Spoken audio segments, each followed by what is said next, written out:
Asyhadu an la ilaha illallah wahdahu la syarika lahu ta'ziman li sya'nihi wa asyhadu anna Muhammadan abduhu wa rasuluhu da'ila ridwani. Allahumma salli alaihi wa ala alihi wa ashabihi wa ikhwani. Hadirin dan hadirat yang dirahmati oleh Allah Subhanahu wa taala. Pada kesempatan kali ini kita akan bersama-sama berusaha mendulang faedah-faedah dari surat Ar-Rahman, surat Ar-Rahman. Surat Ar-Rahman adalah surat Makkiyah menurut jumhur ahli tafsir. Ya, sebagian ulama berpendapat ada sebagian ayat yang merupakan ayat-ayat madaniyah, namun yang lebih kuat bahwasanya seluruh ayat-ayat dalam surat Ar-Rahman adalah ayat-ayat Makkiyah, yaitu turun sebelum Nabi berhijrah ke kota Madinah. Ada yang mengatakan surat Ar-Rahman turun setelah surat Al-Furqan, karena di dalam surat Al-Furqan ada firman Allah Subhanahu wa taala, wa idza qila lahum usjudu lirrahman qalu wa marrahman. Tatkala dikatakan kepada mereka, kepada orang-orang musyrikin, sujudlah kepada Ar-Rahman, kata mereka, siapa itu Ar-Rahman? Siapa itu Ar-Rahman? Kata At-Tabari rahimahullahu taala, ini pengingkaran dari orang-orang musyrikin terhadap Ar-Rahman bukan berarti mereka mengingkari Allah. Mereka tahu akan adanya Allah. Mereka tahu Allah yang menciptakan mereka, mereka tahu Allah yang menciptakan alam semesta, tetapi mereka tidak suka dengan nama Ar-Rahman. Ya, mereka tidak suka dengan nama Ar-Rahman. Maka mereka berkata, wa mar-Rahman anasjudu lima ta'muruna, apa kami sujud kepada apa yang kau perintahkan kepada kami. Dan itu kejadiannya di Mekah. Ya. Kemudian juga dikuatkan dengan yang disebut dalam sirah nabawiyah tentang kisah Ibnu Mas'ud radhiyallahu taala anhu tatkala dia pertama kali datang ke kota Mekah, kemudian dia di awal-awal Islam, kemudian beliau radhiyallahu taala anhu ingin memperdengarkan Al-Qur'an kepada orang-orang Quraisy, maka pergilah dia menuju areal sekitar Ka'bah, kemudian dia membacakan Al-Qur'an dengan terang-terangan, maka disebut dia adalah orang dari sahabat yang pertama kali jahara bil Qur'an, baca Al-Qur'an dengan terang-terangan. Waktu itu dia baca surat Ar-Rahman. Ar-Rahman 'allamal Qur'an khalaqal insan. Maka orang-orang Quraisy yang sedang ngobrol-ngobrol kaget mendengar bacaan Ibnu Mas'ud. Maka mereka pun datang kemudian mengkeroyoki Ibnu Mas'ud, kemudian dipukulin sampai dia jatuh terkapar. Dan dia tetap membaca surat Ar-Rahman dalam kondisi dipukulin oleh mereka. Akhirnya dia balik kepada para sahabat, kata para sahabat, ini yang kami takutkan akan menimpa kalian. Kata Ibnu Mas'ud, kalau kalian ingin saya baca lagi besok, saya akan baca. Dan itu terjadi di mana? Di kota Mekah di awal-awal Islam, menunjukkan bahwasanya surat Ar-Rahman adalah surat Makkiyah. Ar-Rahman ya adalah salah satu dari nama Allah, biasanya bergandengan dengan Ar-Rahim. Ar-Rahmanir Rahim, seperti dalam Bismillahirrahmanirrahim. Alhamdulillahirabbil alamin Ar-Rahmanir Rahim, ya. Yang kedua nama ini Ar-Rahman maupun Ar-Rahim kembali pada sifat Ar-Rahmah, sifat kasih sayang Allah Subhanahu wa taala. Apa bedanya Ar-Rahman dan Ar-Rahim? Maka ada dua pendapat yang kuat dalam hal ini.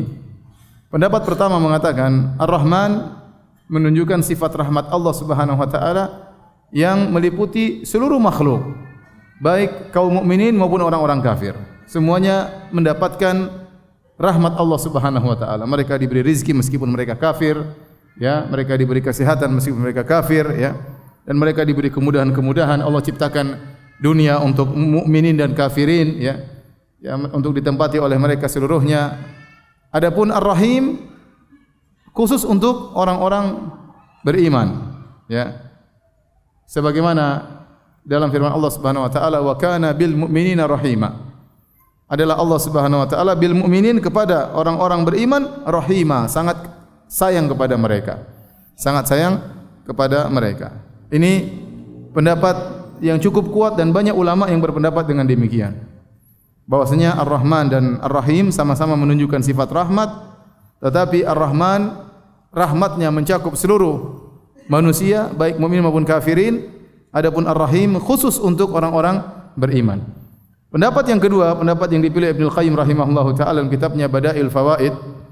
Beliau berkata bahwasanya perbedaan antara Ar-Rahman dan Ar-Rahim adalah bukan dari sisi siapa yang mendapat rahmat tersebut, tetapi ya dari sisi Ar-Rahman adalah berkaitan dengan sifat dzatiyah Allah Subhanahu wa taala, bahwasanya Allah memiliki sifat rahmat yang luar biasa. Adapun Ar-Rahim berkaitan dengan rahmat Allah yang mengenai makhluknya. Jadi Ar-Rahman berkaitan dengan zat Allah, Ar-Rahim adalah rahmat Allah berkaitan dengan rahmat Allah yang mengenai makhluk-makhluknya. Dan secara pendapat, maka pendapat Ibnu Qayyim lebih kuat, ya. Karena dalam ayat yang lain kata Allah Subhanahu wa taala, ya, innallaha bin-nasi laraufur rahim. Dalam ayat yang lain Allah mengatakan sungguhnya Allah Subhanahu wa taala bin-nas laraufur rahim, sangat sayang kepada manusia. Dan manusia di sini mencakup mukminin maupun kafirin. Berarti Allah juga rahim kepada orang kafir, ya. Oleh karenanya Ar-Rahman dan Ar-Rahim sama-sama menunjukkan sifat rahmat, tetapi Ar-Rahman berkaitan dengan zat Allah, Ar-Rahim berkaitan dengan rahmat yang mencapai kepada makhluknya. Meskipun rahmat Allah mencakup mukminin maupun kafirin, tapi tentunya rahmat Allah terhadap orang-orang beriman rahmat yang spesial, rahmat yang khusus, ya. Rahmat terutama tatkala di akhirat kelak, yang rahmat tersebut tidak akan mengenai orang-orang kafir tatkala di hari kiamat kelak. Tapi kalau di dunia semuanya mendapat rahmat Allah Subhanahu wa taala. Baik hadirin dan hadirat yang rahmati Allah Subhanahu wa taala. Surat ini dibuka dengan Ar-Rahman yang menunjukkan rahmat Allah Subhanahu wa taala. Makanya kalau kita baca surat ini, setelah itu Allah Subhanahu wa taala menyebutkan tentang nikmat-nikmat yang Allah berikan kepada hamba-hambanya dengan berbagai macam kenikmatan.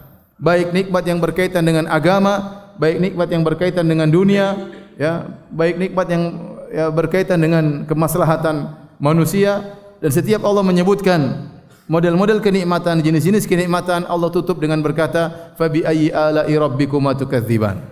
Dan nikmat mana dari Rabb kalian yang mau kalian dustakan wahai jin dan manusia? Ya, karena itu surat ini isinya tentang apa? Nikmat-nikmat sebagai bentuk dari rahmat Allah Subhanahu wa taala. Baik, ya, kita bacakan firman Allah Subhanahu wa taala. Allah buka dengan firman-Nya Ar-Rahman, Ar-Rahman. Allah yang Maha Pengasih, ya. Jangan dibaca alif lam ra ha mim nun, ya, jangan. Ya, jangan sampai salah baca alif lam ra ha mim nun, salah. Ini bacanya apa? Ar-Rahman, ya. Allamal Quran. Kata Allah Subhanahu wa taala Ar-Rahman, dialah Ar-Rahman yang mengajarkan Al-Qur'an. Ingat, surat ini Allah sebutkan tentang ti'dadun ni'am. Allah sebutkan nikmat-nikmat. Dan nikmat yang pertama kali Allah sebutkan dalam surat ini adalah Allah mengajarkan apa? Al-Qur'an. Ya, Allah mengajarkan Al-Qur'an kepada Nabi Muhammad sallallahu alaihi wasallam. Allah mengajarkan Al-Qur'an kepada hamba-hambanya, ya.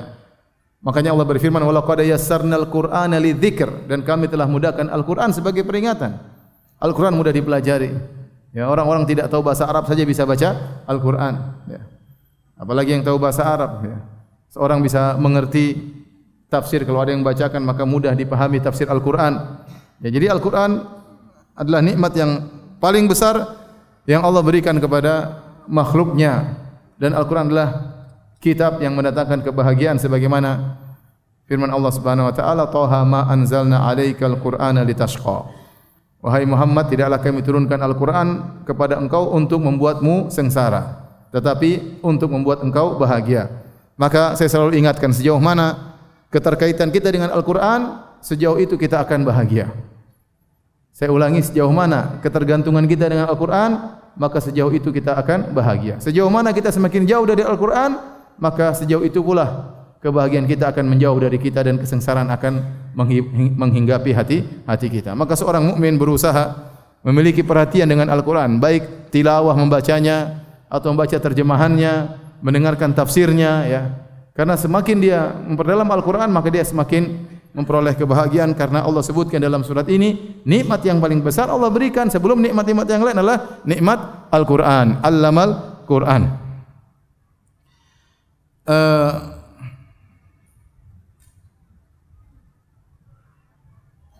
Dalam satu riwayat dari Ibnu Mas'ud radhiyallahu taala anhu, ada seorang berkata kepadanya, Ibnu Mas'ud radhiyallahu anhu, yang tadi saya bilang dia baca surat Ar-Rahman sampai dipukuli oleh orang musyrikin, ya. Ada seorang berkata kepadanya, "Inni aqra al-mufassal fi raq'ah. Aku ini membaca surat mufassal dalam satu rakaat. Yes. Sering kita sampaikan surat al-mufassal dimulai dari surat Qaf sampai surat An-Nas ya. Ya, dibagi menjadi tiwalul mufassal, surat-surat mufassal yang panjang, kemudian awasitul mufassal, surat-surat mufassal yang tengah, dan qisarul mufassal, surat-surat mufassal yang pendek ya. Yang panjang mulai dari Qaf, ada yang mengatakan dari Hujurat sampai surat Al-Mursalat. Kemudian yang tengah-tengah dari surat An-Naba sampai surat Wal-Laili Idza Yaghsha. Kemudian surat mufassal yang pendek dari surat Ad-Duha sampai surat An-Nas. Ini ada orang datang kepada Ibnu Mas'ud, dia berkata, "Sungguh aku membaca satu surat Al-Mufassal dalam satu rakaat." Maka Ibnu Mas'ud bertanya, "Ahadzan ka hadhi syair?" Apakah kau membacanya dengan cepat seperti sedang membaca syair? Kemudian Ibnu Mas'ud berkata, "Lakinnan Nabiy sallallahu alaihi wasallam kana yaqra'u an-nadha'ira surataini fi raq'ah, Ar-Rahman wan Najm." Akan tetapi Nabi sallallahu alaihi wasallam dahulu membaca dua surat mufassal dalam satu rakaat.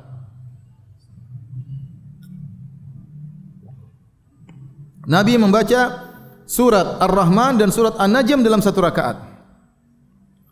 Waqtarabat wal haqqah fi raq'ah. Dan Nabi baca surat Al-Qamar, iqtarabatis sa'atu wan syaqqal qamar, dan surat Al-Haqqah dalam satu rakaat. Ternyata Nabi terkadang baca dalam satu rakaat dua surat. Boleh juga tiga surat sebagaimana Rasulullah SAW pernah salat malam diikuti oleh seorang sahabat, ya kalau tidak salah Hudzaifah bin Yaman. Kemudian Rasulullah SAW baca satu rakaat, baca surat Al-Baqarah, kemudian surat An-Nisa, kemudian surat Ali Imran. Ya, dalam satu rakaat. Setelah tiga surat baru kemudian beliau apa? Ruku. Ya, dan ini luar biasa ya. Bayangkan Al-Baqarah, kemudian An-Nisa, kemudian apa? Ali Imran. Tapi itu salat sendiri. Kemudian ada sahabat yang ngekor belakang, ya salah sendiri. Kemudian Nabi baca sampai dia mengatakan setelah di penghujung surat Al-Baqarah dia menyangka Nabi akan ruku. Ternyata Nabi tidak ruku, lanjut surat An-Nisa. Di penghujung surat An-Nisa dia menyangka Nabi akan ruku, ternyata Nabi tidak ruku, lanjut lagi surat Ali Imran. Sampai dia berkata, hampir-hampir aku ingin meninggalkan Nabi salat sendiri ya. Tapi dia bersabar, akhirnya selesai juga. Kemudian Nabi membaca Wat-Tur wa Dzariyat fi raq'ah. Kata Ibnu Mas'ud, Nabi terkadang baca surat At-Tur dan Dzariyat dalam satu rakaat. Kemudian Nabi juga baca surat Al-Waqi'ah dan surat Nun dalam satu rakaat. Nabi baca surat Amma Yatasa'alun dengan Al-Mursalat dalam satu rakaat.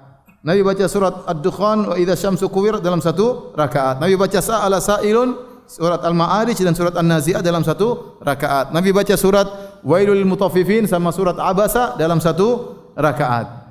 Jadi Nabi pernah menggabungkan dua rakaat dalam satu dua surat dalam satu rakaat. Sehingga dijadikan dalil oleh para ulama bahwasanya seorang dalam satu rakaat boleh membaca dua surat atau lebih, ya, dan boleh juga satu rakaat satu surat, dan itu yang biasa kita lakukan.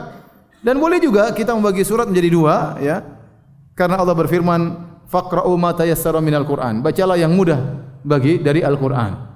Ya, satu surat kita bagi dua, rakaat pertama setengah surat, rakaat kedua setengah surat. Bahkan sebagian ulama membolehkan satu ayat kita boleh potong terkadang kalau dia membawa makna yang lengkap. Pendapat sebagian ulama satu ayat seperti ada ayat yang panjang boleh kita bagi dua dalam satu rakaat setengah ayat, rakaat berikutnya setengah ayat. Namun sebaiknya kita hindari ya, karena yang dicontohkan oleh Nabi sallallahu alaihi wasallam adalah apa? Adalah surat ya, atau satu surat dibagi dua. Tapi ini di antara riwayat yang menyebutkan tentang surat Ar-Rahman ya, dalam riwayat ya. Jadi Allah mengatakan Ar-Rahman 'allamal Qur'an. Kemudian Allah menyebutkan nikmat yang lain, kata Allah khalaqal insan. Allah ciptakan manusia. Allah ciptakan manusia. Manusia di sini siapa yang dimaksud? Maka ada yang mengatakan manusia di sini maksudnya adalah Adam alaihissalam. Kemudian ada yang berpendapat insan di sini manusia adalah seluruh manusia. Ya, al-insan di sini adalah untuk menunjukkan al-istighraq, yaitu Allah menciptakan seluruh manusia. Dan ini pendapat yang lebih kuat, bukan cuma Nabi Adam alaihissalam maksudnya, karena Allah sedang menyebutkan nikmat kepada manusia ya. Khalaqal insan. Setelah itu kata Allah, 'allamahul bayan. Allah ajarkan kepadanya al-bayan. Al-bayan juga di sini ada beberapa pendapat di kalangan para ulama. Ada yang mengatakan al-bayan yaitu Allah menjelaskan tentang halal dan haram kepada manusia sebagai hujjah terhadap mereka. Kemudian juga ada yang mengatakan Allah mengajarkan mereka bayan kulli syai', segala yang mereka perlukan dalam kehidupan mereka diajarkan oleh Allah Subhanahu wa taala. Namun pendapat yang lebih kuat, al-bayan di sini maksudnya kemampuan untuk mentakbir, untuk mengungkapkan. Yang itu membedakan manusia daripada hewan. Ya. Khalaqal insan 'allamahul bayan. Ya. Allah menciptakan manusia dan Allah mengajarkan kepadanya al-bayan. Dan kita tahu membedakan manusia dengan hewan yaitu manusia bisa berkata-kata, bisa mengungkapkan. Apakah dia mengungkapkan dengan kata-kata, dengan al-bayan, atau dia ungkapkan dengan tulisan, ya. Seperti firman Allah dalam surat Al-Alaq, 'allama bil qalam. 'Allamal insana ma lam ya'lam. Allah mengajarkan manusia dengan pena. Karena pena dan lisan adalah dua cara untuk mengungkapkan isi hati manusia. Dan ini yang membedakan manusia dengan makhluk yang lainnya. Ini kenikmatan yang Allah berikan kepada manusia. Kemudian Allah berfirman, wasyamsu wal qamaru bihusban. Matahari dan rembulan bihusban. Husban di sini secara bahasa bisa kembali kepada dua makna. Husban bisa artinya putaran yang berputar pada roha. Roha itu dahulu kalau orang ingin menggiling biji maka mereka putar dengan suatu alat, apa namanya Mas bahasa Indonesia? Alat penggilingan yang diputar. Sehingga biji-biji tersebut digiling dengan alat penggulungan tersebut yang disebut dalam bahasa Arab dengan ar-roha. Ya. Maka kata mereka maksudnya ayat ini asy-syamsu wal qamaru bihusban, yaitu matahari dan rembulan beredar sesuai dengan edarannya. Sesuai dengan edarannya. Pendapat kedua yang mengatakan bahwasanya bihusban maksudnya ada semacam dalam alat tersebut ada semacam kayu yang bulat.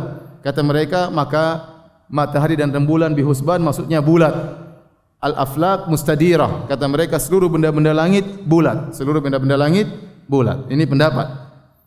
Pendapat yang lain maksudnya asy-syamsu wal qamaru bihusban maksudnya husban dari hasabtu hisaban yaitu hitungan. Bahwasanya matahari dan rembulan berjalan dengan hitungan yang sudah ditentukan. Dengan adanya matahari dan rembulan, maka manusia bisa menghitung tahun, bisa menghitung hari, bisa menghitung bulan. Ya. Seandainya setiap setahun penuh siang terus, orang bingung. Ya. Umur dia sudah berapa tahun? Dia tidak tahu. Umur dia sudah berapa bulan? Dia tidak pernah tahu. Seandainya satu tahun full selalu malam tidak ada siangnya, ya, bulan tidak pernah muncul dan bulan tidak pernah tenggelam misalnya, maka seorang tidak tahu bagaimana dia menghitung. Maka di antara nikmat Allah Subhanahu wa taala Allah menjadikan siang dan malam. Allah menjadikan matahari, ya. Allah menjadikan rembulan. Rembulan punya untuk menghitung berkaitan dengan kegiatan-kegiatan ibadah, matahari juga diperlukan untuk menghitung yang lainnya. Dua-duanya bisa dita'lamu adadas sinina wal hisab. Kata Allah Subhanahu wa taala agar kalian bisa menghitung tahun dan kalian bisa menghitung yang lainnya. Ini tiga tafsiran dalam ayat ini. Saya ulangi yang pertama. Kata mereka bihusban artinya matahari dan rembulan beredar pada orbitnya. Dan ini secara ilmu fisika sekarang benar. Ya. Kemudian ada yang mengatakan bihusban maksudnya al-aflaq mustadirah. Seluruh benda-benda langit semuanya bulat. Ya. Termasuk bumi. Termasuk bumi bulat tidak datar. Ya. Ini pendapat dikuatkan oleh Syekhul Islam Ibnu Taimiyah. Beliau menukilkan ijma' dalam beberapa buku beliau seperti dalam Majmu' Fatawa. Ya demikian juga dalam kitab beliau Bayan Talbisil Jahmiyah bahwasanya para ulama ijma' bumi itu bulat. Bumi itu bulat, ya. Adapun firman-firman Allah Subhanahu wa taala yang mengatakan kami jadikan bumi sebagai hamparan, artinya secara kita lihat memang bumi hamparan, dataran yang luas. Ya, Allah berbicara tentang apa yang dilihat oleh seseorang di hadapan dia, bumi itu apa? Berupa hamparan, sehingga mudah untuk dibangun bangunan, mudah untuk bercocok tanam. Ya, sesekali dihiasi dengan gunung, sesekali dihiasi dengan sungai, tapi secara umum bumi itu apa? Terhampar dan datar sehingga layak untuk ditempati. Tetapi kata beliau, kata Syekhul Islam Taimiyah rahimahullah bahwasanya bumi itu bulat. Ada khilaf kah? Ya sekarang mulai ada perdebatan antara bumi itu datar ataukah bulat. Tetapi kalau saya sampaikan perkataan ulama, mereka mengatakan ijma' bahwasanya bumi itu apa? Bulat. Ya. Saya lebih condong pada pendapat ini bahwasanya bumi itu apa? Bulat. Ya. Karena di antara dalil yang disebutkan oleh para pendukung bumi itu bulat. Kata mereka bahwasanya, ya, kita lihat pergerakan matahari dari dia mulai terbit sampai terbenam, ukurannya konstan, tidak banyak berubah. Berbeda dengan orang-orang berpendapat bahwasanya bumi itu datar, kata mereka matahari itu dekat. Tidak seperti yang dibayangkan oleh ahli fisika mengatakan jaraknya 150 juta tahun, tetapi jaraknya cuma dekat. Nah, kalau jaraknya dekat, tentu perubahan dia dari terbit sampai terbenam harusnya perubahan bentuknya, ukurannya kok sangat signifikan ya. Karena kalau kita lihat benda dekat dengan kita, dia semakin jauh sangat kecil kan? Paham tidak? Kita lihat pesawat misalnya dekat kan, kalau pas di atas kita dia, tapi semakin jauh semakin apa? Menghilang. Karena jaraknya dekat. Tapi kalau kita lihat benda yang sangat jauh, dia akan konstan ukurannya seperti bintang dan yang lain. Ini di antara dalil sederhana bahwasanya bumi itu bulat. Demikian juga saya tadi baru baca dalil sederhana. Mereka sebutkan Burjul Khalifah. Antum tahu Burjul Khalifah? Tahu enggak? Tower yang ada di Dubai. Antum belum pernah masuk kan? Ya, kalau saya pernah alhamdulillah. Makanya jadi ustaz. Saya sama istri sama anak ya. Jadi Burjul Khalifah itu tingginya 1 kilo kurang, 850 meter atau kurang dikit daripada itu. Atau kurang lebih. Di situ sampai disebutkan orang melaksanakan salat maghrib di 3 waktu. Karena bagian bawah dia maghrib terlebih dahulu. Bagian tengah agak belakangan dan semakin atas semakin apa? Belakangan. Paham tidak? Ya, semakin orang semakin tinggi, dia bukanya semakin telat. Jadi sampai mereka salat maghrib di 3 waktu. Yang lantai bawah salat maghrib di luar, buka puasa di luar. Yang lantai tengah nunggu sebentar. Yang lantai paling atas nunggu lagi sebentar. Makanya mereka mengatakan di Burjul Khalifah, di Tower Khalifah tersebut, seorang bisa melihat matahari tenggelam 2 kali atau 3 kali. Ya tinggal dia lihat matahari tenggelam, kemudian naik lift ke atas, dilihat lagi matahari apa? Tenggelam. Ini menunjukkan bahwasanya bumi itu bulat. Kenapa? Semakin kita tinggi, kita semakin bisa melihat apa? Ke bawah jadi matahari, oh masih kelihatan. Tadinya sudah tenggelam, kelihatan lagi kan? Paham tidak? Ini kan bulan, ini bumi misalnya. Sekarang kita di bawah, matahari sudah tenggelam. Tapi kalau kita naik ke atas, kelihatan. Seandainya bumi itu datar, maka tidak merubah, ente naik turun tetap aja enggak kelihatan. Paham tidak? Enggak paham juga enggak apa-apa. Cuma ya silakan yang berpendapat bumi itu flat, datar, boleh-boleh saja silakan. Saya hanya menyampaikan perkataan para ulama bahwasanya Ibnu Taimiyah rahimahullah taala mengatakan bumi itu bulat, dan saya sampaikan juga perkataan ahli tafsir, mereka mengatakan al-aflak mustadirah, bahwasanya benda-benda langit itu bulat. Wallahu taala alam bissawab. Baik, kemudian kita lanjutkan. Kata Allah Subhanahu wa taala, ya. Wan najmu wasyajaru yasjudan. Allah sebutkan bahwasanya an-najm dan asy-syajar, bintang-bintang dan pohon-pohon, mereka sujud kepada Allah Subhanahu wa taala. Para ulama sepakat yang dimaksud dengan asy-syajar adalah pohon-pohon yang memiliki batang. Itu disebut dengan asy-syajar. Namun para ahli tafsir khilaf tentang makna an-najmu. An-najmu, apa makna an-najmu di sini? Ada 2 pendapat di kalangan para ulama. Pendapat pertama mengatakan an-najmu di sini maksudnya mana jaba minal ard, yaitu tumbuhan-tumbuhan yang tidak ada saknya, tidak ada batangnya. Itu namanya an-najmu dalam bahasa Arab. Jadi an-najmu bukan hanya maknanya bintang, tapi maksudnya adalah tumbuhan-tumbuhan yang tidak ada batangnya, seperti kangkung, seperti sayur mayur, ya. Yang ada pohonnya seperti pohon durian, pohon mangga, pohon macam-macam ya. Dan banyak tumbuhan yang tidak memiliki batang yang tinggi, banyak tumbuhan yang rendah dan tidak memiliki batang. Tumbuhan-tumbuhan yang tidak memiliki batang-batang tersebut disebut dengan an-najmu dalam bahasa Arab. Sehingga sebagian ahli tafsir mengatakan an-najmu wasyajaru yasjudan, maksudnya seluruh orang Allah sedang berbicara tentang pohon-pohon. Itu pohon-pohon baik yang berbatang maupun yang tidak berbatang, semuanya tunduk sujud kepada Allah Subhanahu wa taala. Ini pendapat pertama. Pendapat kedua, dan ini dirajihkan oleh Ibnu Katsir rahimahullahu taala, bahwasanya yang dimaksud dengan an-najmu di sini adalah benda langit, yaitu bintang-bintang. Yaitu Allah ingin menjelaskan bahwasanya di bumi dan di langit semuanya sujud kepada Allah Subhanahu wa taala. Dan Allah menggandengkan bintang dan pohon dalam ayat yang lain, seperti dalam surat Al-Hajj ayat 18, kata Allah Subhanahu wa taala, "Alam tara annallaha yasjudu lahu man fis samawati man fil ardi." Tidakkah kau lihat bahwasanya telah sujud kepada Allah semua yang di langit dan semua yang di bumi, malaikat, manusia. Wa wasyamsu wal qamar, matahari juga sujud, rembulan juga sujud, wan nujumu, dan bintang-bintang juga sujud, wal jibalu wasyajaru, dan gunung-gunung dan pohon-pohon, wad dawabu, dan binatang-binatang, wa katsirun minan nas, dan banyak manusia yang sujud kepada Allah Subhanahu wa taala. Artinya banyak manusia yang sujud, banyak manusia juga yang tidak sujud. Wa katsirun minan nas. Di sini dalam ayat ini Allah menggandengkan antara an-nujum dan syajar. Kata Allah wasyamsu wal qamaru wan nujumu wal jibalu wasyajaru. Matahari, rembulan, bintang-bintang, gunung-gunung dan pohon semuanya sujud kepada Allah Subhanahu wa taala. Timbul pertanyaan, Ustaz, bagaimana cara pohon sujud? Apakah sujud?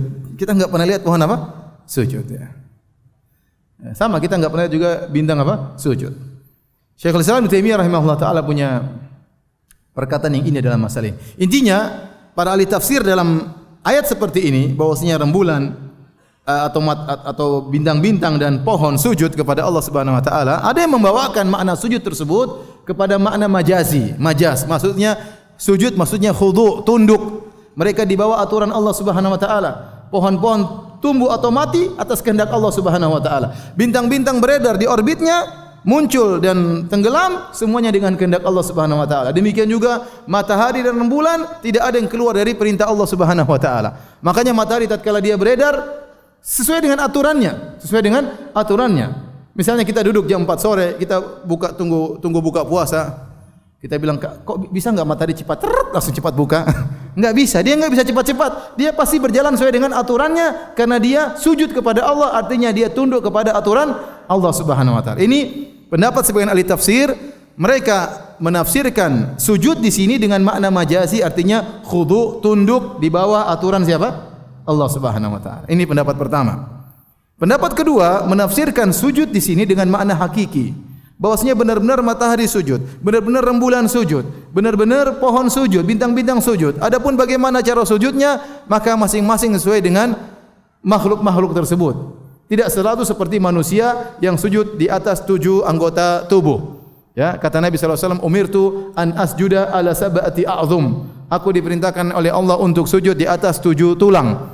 Yaitu pertama ajabah wal anf 1, kemudian 2, 3, kemudian lutut kanan 4, lutut kiri 5, kaki kanan 6, kaki kiri 7. 7 tulang di mana manusia diperintahkan sujudnya demikian. Tetapi ternyata kata Syekhul Islam Ibnu Taimiyah rahimahullah taala, masing-masing sujud dengan apa yang cocok dengannya. Contohnya di zaman Bani Israel, mereka disuruh sujud dan sujud mereka terkadang artinya ruku. Seperti firman Allah Subhanahu wa taala, "Wadkhulul baba sujjadan wa qulu hittatun naghfir lakum khotoyakum." Dalam surat Al-Baqarah. Waktu Bani Israel ingin masuk ke Baitul Maqdis, ke kota Palestina, kata Allah, "Wadkhulul baba sujjada." Masuklah kalian ke gerbang kota Palestina dengan sujud. Ya. Kalau sujud gimana cara masuknya? Sujud sini maksudnya ruku. Sujud sini maksudnya apa? Ruku. Jadi sujud secara bahasa artinya khudu', tunduk. Tetapi ketundukan tersebut untuk umat Islam diekspresikan dengan apa? Dengan sujud di atas 7 tulang. Paham? Adapun sujudnya orang-orang Bani Israel dulu dalam ayat tadi, wadkhulul baba sujada, maksudnya dengan apa? Ketundukan dengan ruku. Karena dengan ruku mereka masih bisa jalan. Tapi kalau maksudnya sujud ya enggak bisa. Ini loncat-loncat begitu maksudnya. Masuk pintu enggak, tetapi dengan apa? Ruku. Nah, demikian juga seperti para ahli tafsir mengatakan, ya, pepohonan, bagaimana mereka sujud? Mereka sujud dengan perubahan, dikatakan tatkala berubah bayangannya ke kanan atau ke kiri, itulah mereka saatnya mereka sujud. Seperti firman Allah Subhanahu wa taala, "Awalam yarau ila ma khalaqallahu min syai'in yatafayya'u dhilaluhu 'anil yamini wasyama'ili sujjada lillah wa hum dakhirun." Kata Allah Subhanahu wa taala, tidakkah mereka melihat kepada, ya, apa yang Allah ciptakan, ya, berupa pepohonan yang bayangannya ke kanan, rindangannya terkadang ke kiri, sujada, dalam kondisi sujud.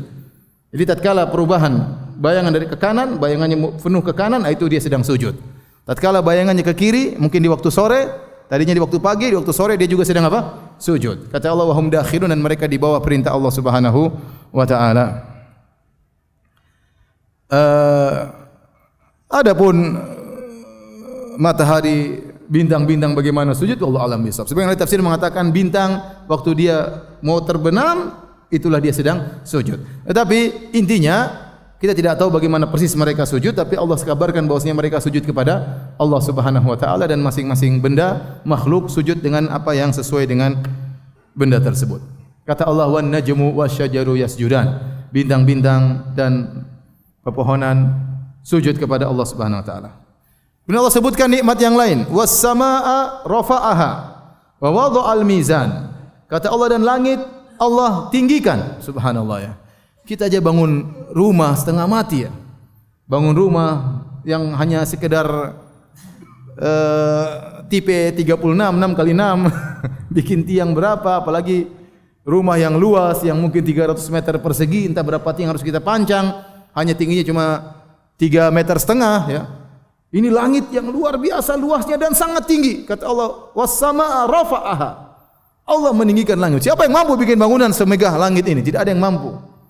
Ya, kata Allah Subhanahu wa taala, bi ghairi amadin tarawunaha. Kami angkat langit tanpa ada tiangnya dan begitu kokoh, saqafan marfu'a. Kata Allah, menjadi saqaf, yaitu menjadi atap bagi kalian. Yang atap tersebut bukan cuma atap kosong, isinya banyak. Situ ada matahari, situ ada rembulan, situ ada bintang-bintang. Yang nanti pada hari kiamat atap tersebut akan retak dan robek, maka berjatuhlah benda-benda langit tersebut. Berjatuhanlah benda-benda langit tersebut. Tapi ini di antara nikmat yang luar biasa yang Allah berikan kepada kita. Allah menjadikan bumi dihiasi dengan langit yang begitu kokoh, yang sangat luas, dan Allah bangun tanpa ada apa? Tiang. Ya. Was samaa rafa'aha.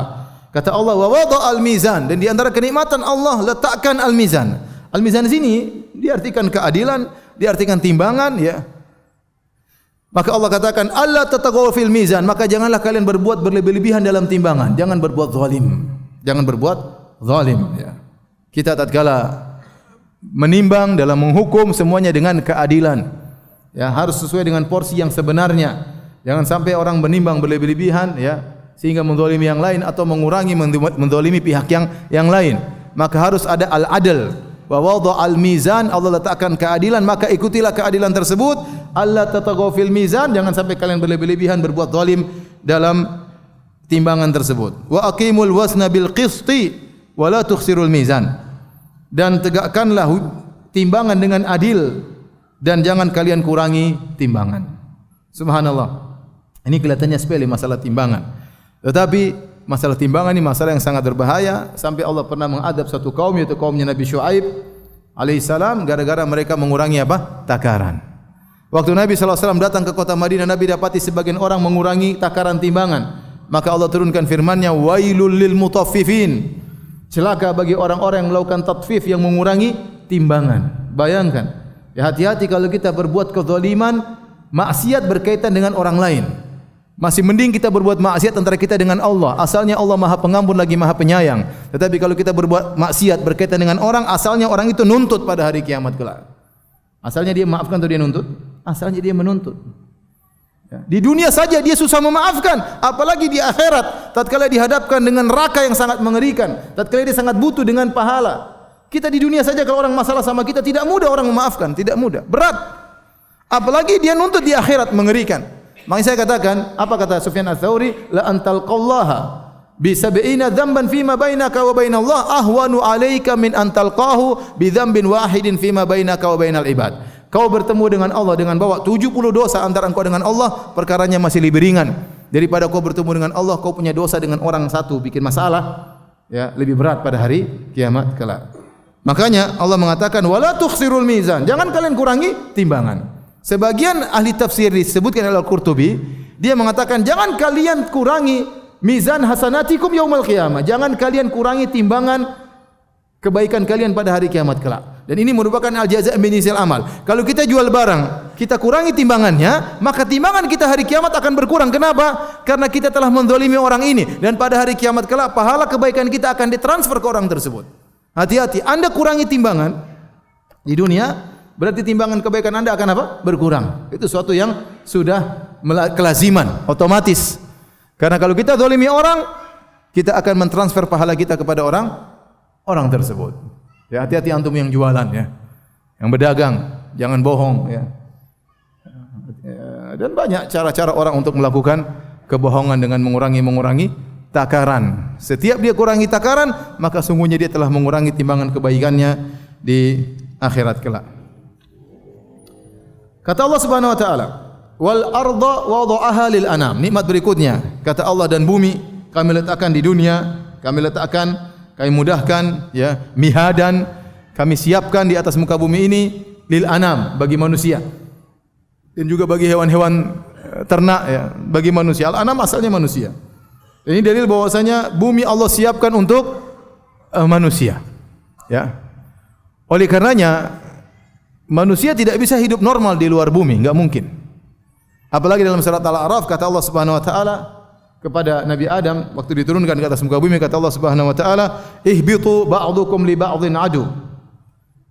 Walakum fil ardi mustaqarrun wa mata'un ilahin." Kemudian kata Allah Subhanahu wa taala, "Qala fiha tahyauna wa fiha tamutuna wa minha tukhrajun." Kata Allah, "Wahai Adam, turunlah engkau di atas muka bumi. Nanti kalian setelah beranak pinak akan saling bermusuh-musuhan di antara kalian. Walakum fil ardi mustaqarrun, dan bumi akan menjadi tempat tinggal kalian sampai waktu yang telah ditentukan." Kemudian kata Allah Subhanahu wa taala, "Fiha tahyauna," di situlah kalian akan hidup. Di sini ada mendahulukan jar majrur fiha tahyauna, dan kaidah dalam bahasa Arab kalau didahulukan objeknya maka memberikan faedah pembatasan. Artinya hanya di atas bumilah kalian akan hidup. Wa fiha tamutun, dan hanya di atas muka bumilah kalian akan meninggal dunia. Wa minha tukhrajun, dan hanya dari bumilah kalian akan dibangkitkan. Oleh karenanya Syekh Utsaimin rahimahullah punya tulisan yang sangat indah. Dia mengatakan waktu ditanya, apakah seorang bisa ke planet Mars? Apakah seorang bisa ke bulan? Jawabannya tidak ada dalil yang melarang, mungkin saja. Tetapi untuk hidup normal di sana enggak mungkin.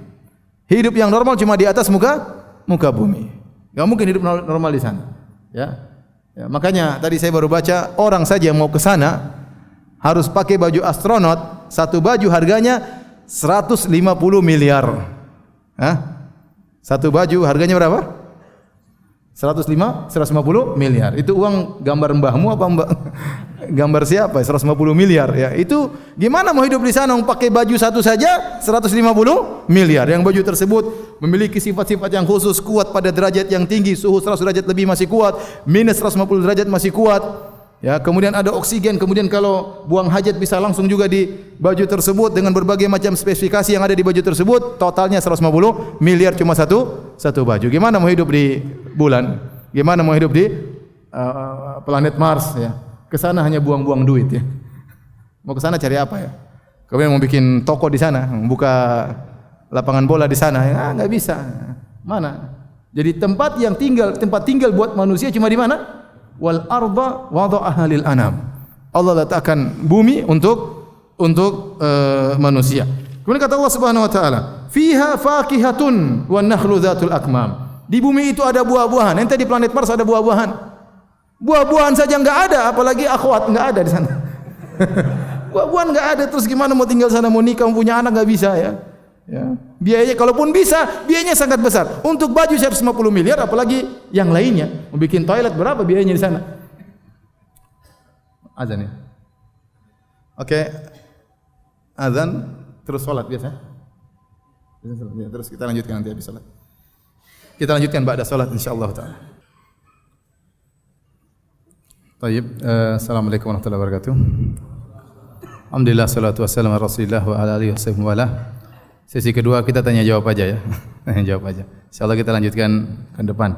Sebelum antum bertanya, saya ingin bertanya, yang bisa jawab akan dikasih hadiah ya. Tolong catatannya semua sembunyikan ya. Nggak boleh nyontek ya. Coba, saya ingin bertanya. Pertanyaan pertama, siapa yang bisa sebutkan 3 pendapat ulama tentang firman Allah Subhanahu wa taala, "Wasyamsu wal qamaru bihusban." Makna bihusban. 3 pendapat. Ya. Yakin? 3 pendapat, bukan 2, 3. Saya bisa sebutkan makna bihusban. Rembulan dan matahari bihusban.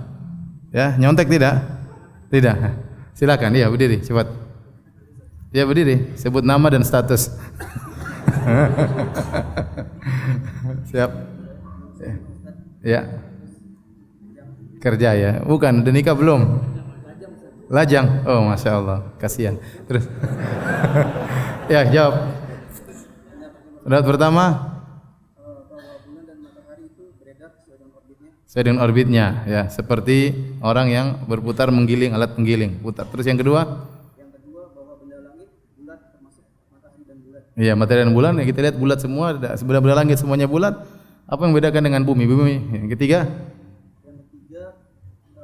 Bulan dan matahari beredar atau bergerak sesuai dengan waktu yang ditentukan. Iya, masya Allah, tabarakallah. Baik, silakan pilih yang mana? Hah? Pilih yang mana? Silakan. Jangan terpedaya dengan besar kecil ya. Yang mana? Ini. Oke deh, insyaallah. Allah barik fiik. Barakallahu fiik. Baik, pertanyaan kedua.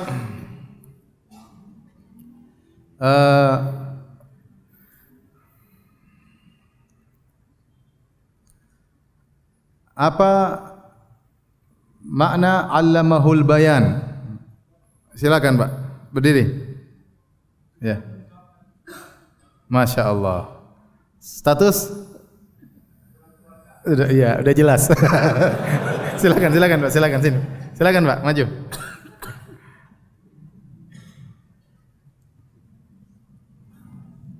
Nanti dia pilih biar. Memilih.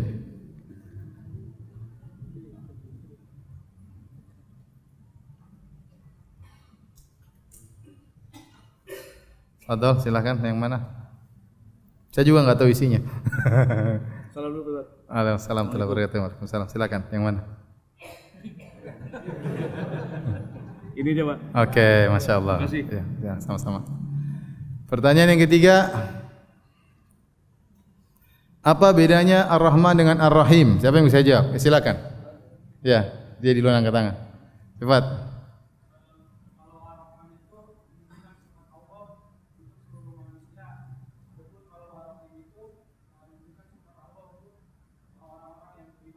Pendapat pertama, pendapat kedua? Hah? Ibnu Qayyim dalam Badil Fawaid enggak tahu? Enggak apa ya? Enggak ada pilihan ya. Kasihkan. Kasih biar cepat. Biar. Jazakallahu khair. Over. Tolong kasihkan. Baik, kita jawab pertanyaan. Jangan lupa besok pengajian ya. Di Al-Wildan disampaikan oleh guru saya Ustaz Khalid Syamhudi ya. Semoga antum bisa ambil faedah dari beliau ya.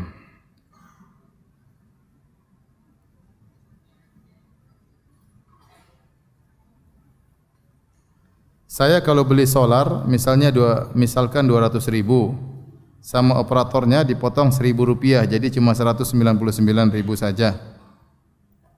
Apakah hukumnya Ustadz? Ini beli solar kepada siapa? Kalau beli solar kepada harganya 200.000 terus di-korting sama penjualnya terserah. Saya enggak tahu ini maksudnya gimana, tapi maksudnya kalau kita beli barang tertulis 200.000, kemudian penjualnya memiliki wewenang untuk mengurangi tanpa ada larangan. Kalau ada larangan enggak boleh, misalnya ada pengumuman dari Pertamina misalnya tidak boleh menjual kepada orang umum di bawah harga ini, enggak boleh. Maka kita tidak boleh terima. Karena kita harus sesuai dengan peraturan yang berlaku. Seperti sebagian dealer mobil mengeluarkan peraturan semua dealer tidak boleh memberi kortingan lebih dari 20 juta misalnya, enggak boleh. Maka kalau lebih kortingan 20 juta dikenakan denda 1 miliar. Dan itu terjadi. Ada yang kasih peraturan demikian. Tapi kalau tidak ada aturannya, masing-masing penjual solar memiliki wewenang untuk menurunkan harga, maka tidak apa-apa.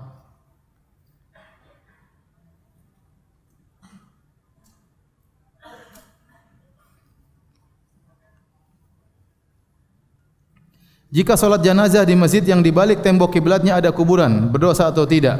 Jika berdosa, dosa besar atau dosa kecil? Ya. Ini hadis jelas, la tusallu ilal kubur, jangan kalian solat ke arah kuburan. Dan ini tahrim, melarang karena mengantarkan kepada pengagungan terhadap penghuni kubur. Jika benar-benar kuburan di depan kita dan langsung antara kita dengan kuburan, maka semua ulama sepakat ini tidak boleh ya. Karena depan kita kuburan kelihatan seorang sujud rukuk kepada kuburan, sujud kepada kuburan, dan itu seakan-akan pengagungan terhadap kuburan. Maka Nabi melarang secara mutlak, la tusallu ilal kubur, jangan kalian salat ke arah kuburan. Tapi jadi masalah tatkala kuburannya tidak di depan kita tapi di balik tembok. Seperti di balik tembok mihrab imam. Tidak kelihatan, orang lihat dari dalam tidak kelihatan. Ternyata di balik tembok tersebut ada kuburan. Makanya ada khilaf di kalangan para ulama. Ada yang mengatakan selama tidak ada jarak antara tembok tersebut dengan kuburan maka tidak boleh. Ada yang mengatakan harus ada pemisah antara tembok masjid dengan kuburan, harus ada jalan khusus yang memisahkan areal masjid dengan areal kuburan. Dan saya lebih condong pada pendapat bahwasanya selama tidak kelihatan dari dalam kita sedang sujud kepada kuburan maka tidak mengapa. Artinya kalau memang sudah tertutup full, ya, tidak terlihat kita sedang sujud kepada kuburan, tidak terlihat, ya, maka tidak mengapa. Kecuali misalnya ternyata mihrabnya terbuat dari kaca dindingnya dan kelihatan situ ada kuburan, maka tidak boleh. Tapi kalau mihrabnya full tertutup dengan dinding dan tidak nampak sama sekali kuburan tersebut, maka insya Allah tidak mengapa, ya. Karena ini tahrim wasilah, ya.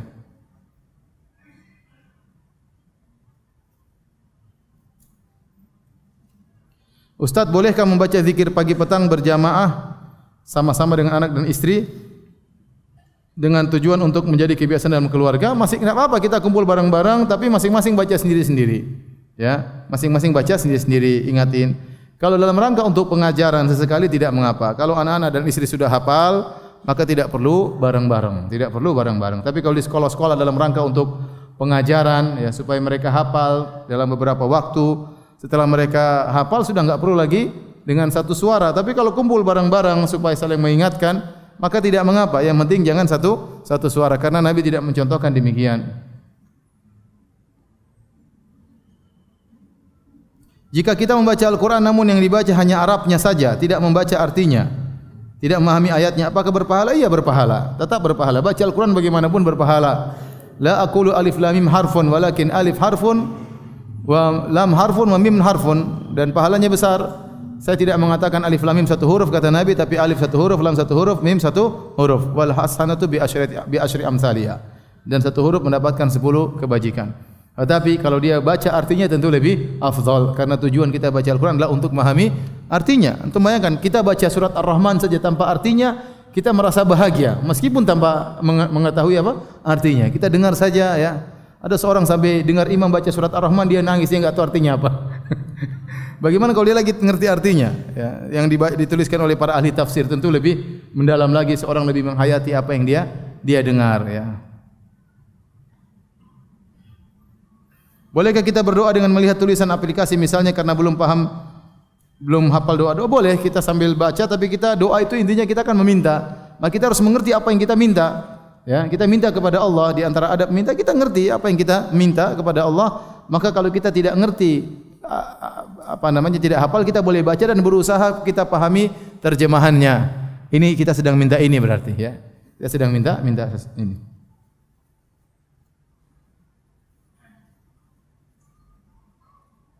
Jangan sampai kita salah baca, lagi ribut sama istri kita baca doa, ya Allah hancurkan orang kafir. Hancurkan yang sehancur-hancurnya, padahal kita doain buat istri doa yang lain. Maka dia harus baca, ngerti maknanya apa. Ustaz, apakah benar katak berzikir dengan suaranya? Itu saya tidak tahu. Apakah katak berzikir dengan suaranya atau sedang panggil istrinya, saya enggak tahu.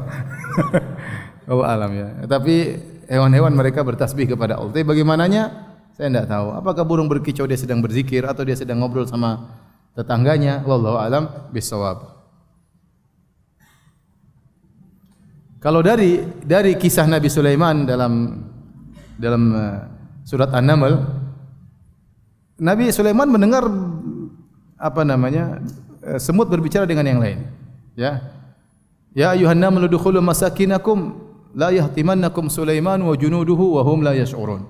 Wahai bangsa semut, masuklah kalian ke rumah-rumah kalian, jangan sampai kalian diinjak oleh Sulaiman dan tentaranya dan mereka dalam kondisi tidak sadar. Berarti ada pembicaraan hewan yang tidak berkaitan dengan tasbih dan zikir. Paham? Mereka terkadang berzikir, terkadang mereka berbicara di antara mereka. Wallahu a'lam bishawab. Ustaz, dalam memilih pasangan dianjurkan sekufu. Dalam syariat kufu ini lebih ditekankan secara agama atau status sosial? Sekufu ini sekedar untuk status sosial. Dalam syariat sih tidak ada, ya. Yang dilihat adalah agama. Tetapi kenyataannya kita harus lihat situasi dan kondisi. Terkadang seorang menikah dengan misalnya orang Jakarta, nikah dengan orang kampung. Ternyata orang kampung tersebut tidak mengerti sama sekali tentang tradisi di Jakarta. Kemudian dia datang di kota, kemudian dia bergaul, akhirnya dia merasa susah, dia merasa repot. Ya, tapi ini tidak, ini hanya sekedar sosial saja. Artinya kita memilih orang yang misalnya saya tinggal di Jakarta, saya lebih senang tinggal orang Jakarta yang lebih ngerti dengan tradisi saya misalnya. Atau saya orang Jawa, saya lebih senang nikah sama orang Jawa yang lebih kenal tradisi saya. Misalnya Arab, lebih senang dengan orang Arab. Kalau dengan suku lain mungkin terkadang tidak cocok tradisinya. Kalau syarat Islam tidak ada. Ya. Cuma ini sekedar untuk agar rumah tangga bisa berjalan dengan apa? Dengan lebih baik. Dengan lebih baik. Ya. Ya. Terkadang dengan perbedaan status sosial menjadikan ketimpangan dalam kehidupan rumah tangga. Ya, ternyata misalnya seorang wanita sangat kaya raya kemudian menikah dengan seorang lelaki yang sangat miskin ya. Kemudian dia ketemu dengan keluarga yang dia tidak bisa menghadapi keluarga tersebut. Akhirnya dia sendiri yang tersiksa, dia merasa susah, dia merasa minder, dia merasa dikucilkan dan lain-lain. Itu yang dikhawatirkan. Tapi kalau ternyata dia miskin tapi dia bisa membawa diri, dia bisa berbicara dengan berbagai macam status orang-orang status sosial stratanya berbeda-beda, dia bisa membawa diri, maka enggak ada masalah, enggak ada larangan sama sekali. Jadi masalah sekufu ini hanya sekedar untuk bisa rumah tangga bisa lebih langgeng, lebih bisa mesra, lebih bisa jalan dengan baik. Adapun kalau dalam syariat tidak ada, yang penting adalah bertakwa kepada Allah Subhanahu wa taala, berakhlak mulia.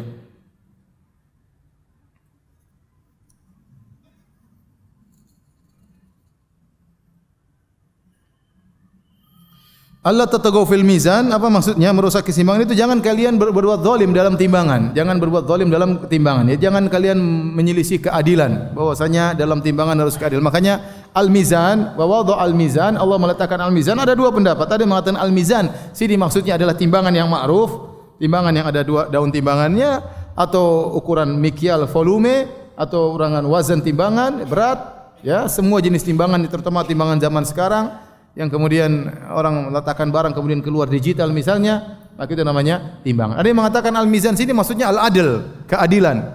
Dan di antara keadilan adalah menimbang dengan benar.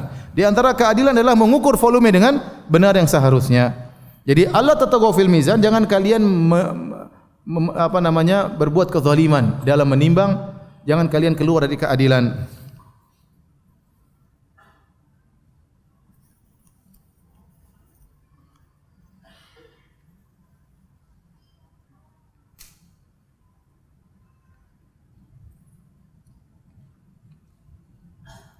Ketika saya membuka sosial media, lalu saya melihat foto akhwat bercadar, lalu melihat komentar dari ikhwan, dan komentar membawakan surat Ar-Rahman ayat 13. Fabi ayyi ala'i rabbikum tukadziban. Nikmat Rabbmu mana yang kau dustakan? Maksudnya apa maksudnya? Maksudnya akhwat itu saya enggak tahu. Tanya ikhwan itu yang komentar. Ente juga ngapain lihat-lihat akhwat ini? Kurang kerjaan ente. Lihat aja istri ente, jangan lihat yang lain. Tapi demikian saja kajian kita. Insyaallah kita lanjutkan pekan depan. Kurang lebihnya saya mohon maaf. Subhanakallah bihamdik, syahadu an la ilaha illa anta, astaghfiruka wa atubu ilaik. Assalamualaikum warahmatullahi wabarakatuh.